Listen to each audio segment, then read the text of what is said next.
ನಾರಾಯಣ. ಭಗವಂತ ತಪಸಸ್ತತ್ಫಲಂ ಪ್ರಾಪ್ತಂ ಯದೃಕ್ಷೋಹಂ ತ್ವಯಾ ಧ್ರುವ ಮದ್ದರ್ಶನಂ ಹಿ ವಿಫಲಂ ರಾಜಪುತ್ರ ಜಾಯತೆ. ನನ್ನ ದರ್ಶನದಿಂದ ಯಾವತ್ತೂ ಕೂಡ ಯಾವುದೇ ವ್ಯರ್ಥವಾದ ಪ್ರಯತ್ನ ಅಂತಾಗಿ ಅದು ಕೊನೆಯಾಗುವುದಿಲ್ಲ. ನನ್ನ ದರ್ಶನ ಅನ್ನೋದು ಸಫಲವೇ ಆಗುತ್ತೆ. ಆದ್ರೆ ನನಗೆ ಬೇಕಾದ ವರವನ್ನ ಕೇಳು. ನಿನಗೇನ್ ಅಭಿಪ್ರಾಯವೋ ಏನೇ ಅಭಿಪ್ರಾಯ ಇದೆಯೋ ಅದನ್ನ ಕೇಳು. ನನ್ನ ದೃಷ್ಟಿಪಥಕ್ಕೆ ಬಿದ್ದವನಿಗೆ ಎಂದೂ ಕೂಡ ಜೀವನದಲ್ಲಿ ಹಾನಿ ಇಲ್ಲ ಅನ್ನುವ ಈ ಎಚ್ಚರವನ್ನ ಕೊಟ್ಟಿದ್ದಾನೆ. ಧ್ರುವ ಅದಕ್ಕೆ ಪ್ರತ್ಯುತ್ತರವನ್ನು ಕೊಡ್ತಾನೆ. ಭಗವನ್ ಭೂತ ಭವ್ಯೇಶ ಸರ್ವಸ್ಯಾಸ್ತೆ ಭವಾನ್ ಹೃದಿ ಕಿಮಜ್ಞಾತಂ ತವ ಬ್ರಹ್ಮನ್ ಮನಸಾ ಯನ್ಮ ಮಯೇಕ್ಷಿತಂ. ಓ ಭಗವನ್, ನೀನು ಭೂತ ಭವ್ಯೇಶ, ನೀನು ಭೂತವನ್ನು ಭವ್ಯವನ್ನು ಚೆನ್ನಾಗಿ ತಿಳಿದವನು. ಎಲ್ಲರಲ್ಲೂ ನೀನು ಹೃದಯದಲ್ಲಿ ನೆಲೆಸಿದ್ದಿ. ಸರ್ವಸ್ಯಾಸ್ತೆ ಭವಾನ್ ಹೃದಿ. ಭವಾನ್ ಹೃದಿ ಸರ್ವಸ್ಯ ಹೃದಿ ಆಸ್ತೆ. ಎಲ್ಲ ಹೃದಯ ಮಂಟಪದಲ್ಲೂ ಕೂಡ ನೀನು ಅರಮನೆಯನ್ನಾಗಿಸಿಕೊಂಡು ವಾಸ ಮಾಡುವವನು. ಕಿಮಜ್ಞಾತಂ ತವ ಬ್ರಹ್ಮನ್, ನಿನಗೆ ತಿಳಿಯದ ಸಂಗತಿ ಏನಿದೆ, ನಿನಗೆ ಅರ್ಥವಾಗದ ಏನೇ ಬಚ್ಚಿಟ್ರು ಕೂಡ ಅದು ನಿನಗೆ ಗೊತ್ತೇ ಆಗುತ್ತೆ. ಆದ್ರಿಂದ ನಿನ್ನ ಹತ್ರ ನಾನು ಕೇಳಬೇಕಾದ್ದೇನು ಇಲ್ಲ. ನಾನು ಏನ್ ಅಪೇಕ್ಷೆ ಪಡ್ತೇನೆ, ನಾನು ನಿನ್ನ ಬಗ್ಗೆ ಏನು ಅರ್ಥ ಮಾಡ್ಕೊಂಡಿದ್ದೇನೆ, ಅದು ನನಗೆ ಗೊತ್ತಿರುವುದಕ್ಕಿಂತ ಹೆಚ್ಚು ನಿನಗೆ ಚೆನ್ನಾಗಿ ಗೊತ್ತಿದೆ. ಯಾಕೆಂದ್ರೆ ಕೆಲವೊಮ್ಮೆ ನನಗೆ ಗೊತ್ತಿದೆ ಅಂತ ಗೊತ್ತಿರಲ್ಲ. ಆದ್ರೆ ನಿನಗೆ ನನಗೆ ಏನೇನು ಗೊತ್ತಿದೆ ಅನ್ನುವುದು ಗೊತ್ತಿದೆ, ಏನು ಗೊತ್ತಿಲ್ಲ ಅನ್ನೋದು ಗೊತ್ತಿದೆ. ಕಿಮಜ್ಞಾತಂ ತವ ಬ್ರಹ್ಮನ್, ಎಲೆ ಬ್ರಹ್ಮನ್, ನೀನ್ ತಿಳಿಯದ ಸಂಗತಿ ಏನಿದೆ.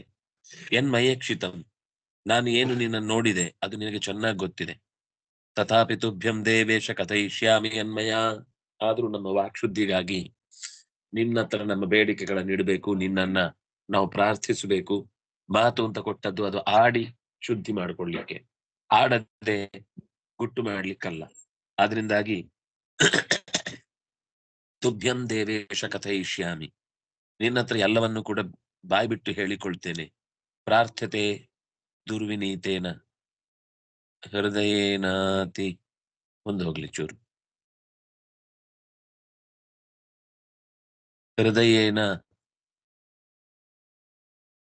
ಅತಿ ದುರ್ಲಭಂ, ಇನ್ನು ಮುಂದೆ ಹೋಗ್ಲಿ.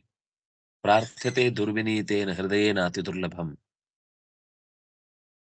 ದುರ್ವಿನೀತನಾದ ನನ್ನ ಮನಸ್ಸಿನ ಭಾವನೆಗಳನ್ನ, ಹೃದಯದಲ್ಲಿ ಏನಿದೆಯೋ ಅದನ್ನ ನಾನು ನಿನ್ನ ಮುಂದೆ ಬಿಡಿಸಿಡ್ತೇನೆ. ಓ ದೇವೇಶ, ದೇವತೆಗಳ ಒಡೆಯನಾದ ನಾರಾಯಣನೇ, ನನ್ನ ಮನಸ್ಸಿನಲ್ಲಿ ಏನಿದೆಯೋ ಅದೆಲ್ಲವನ್ನು ನಿನಗೆ ತಿಳಿಸ್ತೇನೆ ಅಂತ ಈ ರೀತಿ ಭಗವದ್ ಭಕ್ತಿಗೆ ಹೊಂದಿಕೆಯಾಗುವಂತಹ ಎಲ್ಲ ಸಂಗತಿಗಳನ್ನು ಕೂಡ ಇಲ್ಲಿ ಧ್ರುವ ಪ್ರಾರ್ಥನೆ ಮಾಡ್ತಾನೆ. ಕಿಂ ವಾ ಸರ್ವ ಜಗತ್ ಸೃಷ್ಟ ಪ್ರಸನ್ನೇ ತ್ವಯಿ ದುರ್ಲಭಂ ತ್ವತ್ಪ್ರಸಾದ ಫಲಂ ಭುಂಕ್ತೆ ತ್ರೈಲೋಕ್ಯಂ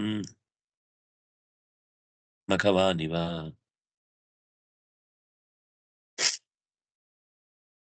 ಮೂರು ಲೋಕಗಳಲ್ಲಿಯೂ ಕೂಡ ನಿನ್ನ ಹತ್ರ ಕೇಳದೆ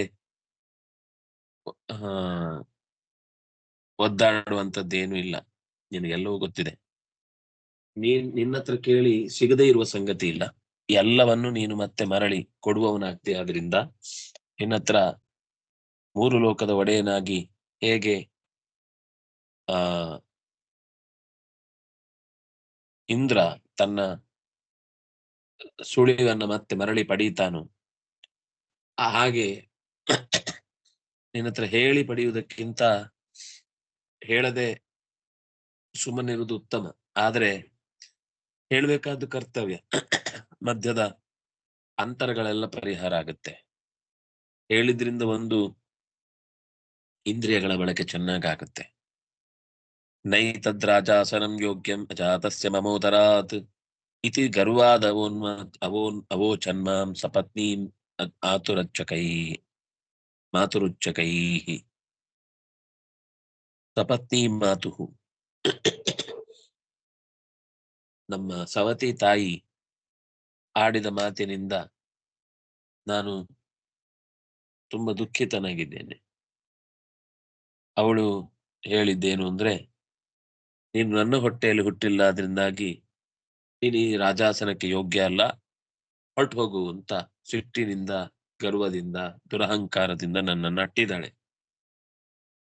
ಆಧಾರಭೂತಂ ಜಗತಃ ಸರ್ವೇಷಾಂ ಉತ್ತಮೋತ್ತಮಂ ಪ್ರಾರ್ಥಯಾಮಿ ಪ್ರಭೋ ಸ್ಥಾನಂ ತ್ವತ್ಪ್ರಸಾದಾತ್ ಅತೋ ವ್ಯಯಂ.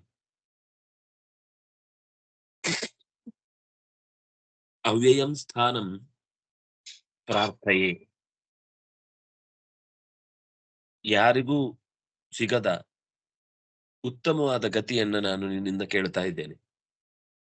ಅಂತ ಜಗತಃ ಆಧಾರಭೂತಂ, ಈ ಈ ಜಗತ್ತಿಗೆ ಇಲ್ಲಿ ಆಧಾರವೆನಿಸಿದಂತಹ ಒಂದು ಉತ್ತಮ ಪದವನ್ನ, ಉತ್ತಮ ಸ್ಥಾನವನ್ನ ನಾನು ನಿನ್ನ ಹತ್ರ ಬೇಡ್ತಾ ಇದ್ದೇನೆ. ನನಗದನ್ನ ನೀನು ಕೊಡಬೇಕು.